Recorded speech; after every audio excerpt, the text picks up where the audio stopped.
If you want to know all about the Hyundai Kona, we've already made a very nice review.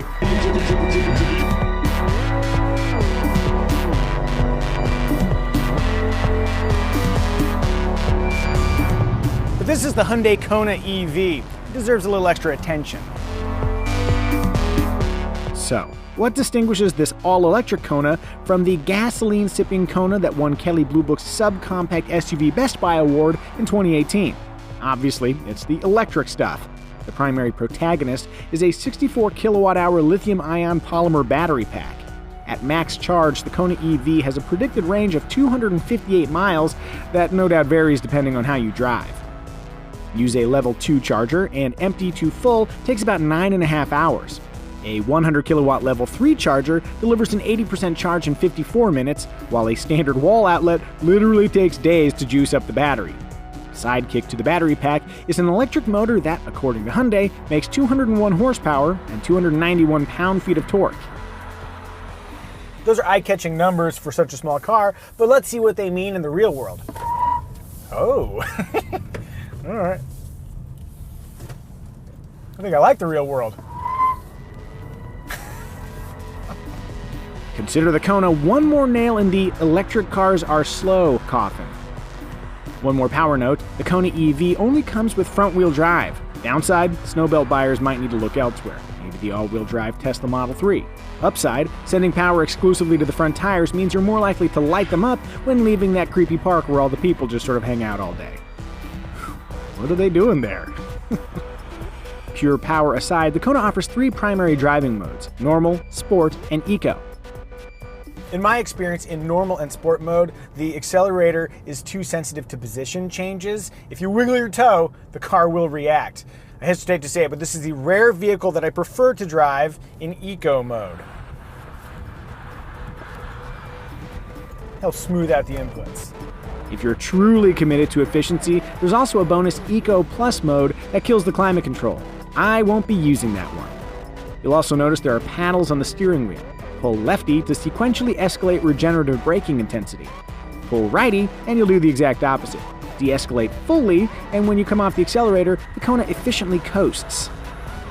In city driving, I prefer a more intense regen setting, while lighter regen supports smooth and relaxed cruising on the freeway.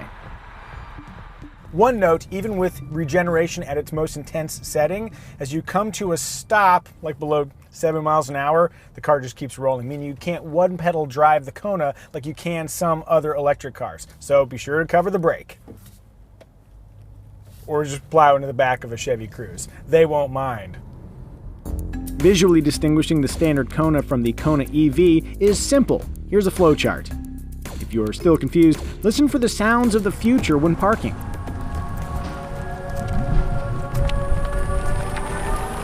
Yeah, there we go. I guess we really are driving a Kona EV. Inside, the electric Kona is basically the same as the standard Kona, with a few key differences. This push-button drive selector is one, and a gauge cluster filled with EV-specific info is another. Oh, and even though the EV is lugging around a big old battery pack, interior and cargo volume are identical to non-electrified Konas. Looking at prices, a fancy Kona EV Ultimate trim with ventilated front seats, leather, an 8-inch touchscreen, and full-speed dynamic cruise control starts at $45,995, including destination charges. Let's see, that's $17,400 more than a Kona Ultimate trim with a 1.6-liter turbocharged gasoline engine. Ah, that's why we have the exploding head emoji. Making that number more palatable is a $7,500 federal tax credit.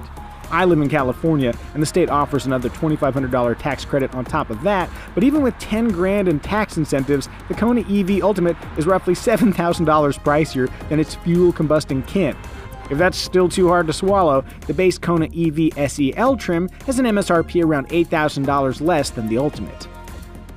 Price concerns aside, the Kona EV is a remarkably usable car. It's got a spunky demeanor, a practical interior, and more than ample range for daily driving duties. If you're on the fence about going electric, the Kona EV is a good entry point, provided you live in one of the states where Hyundai sells it. And if you've got price or technology concerns, maybe just lease your Kona EV rather than buying one. Look, I like burning hydrocarbons as much as the next guy, but electric cars are our inevitable future. Based on the Hyundai Kona EV, once they sort out the pricing situation, that future doesn't look too bad.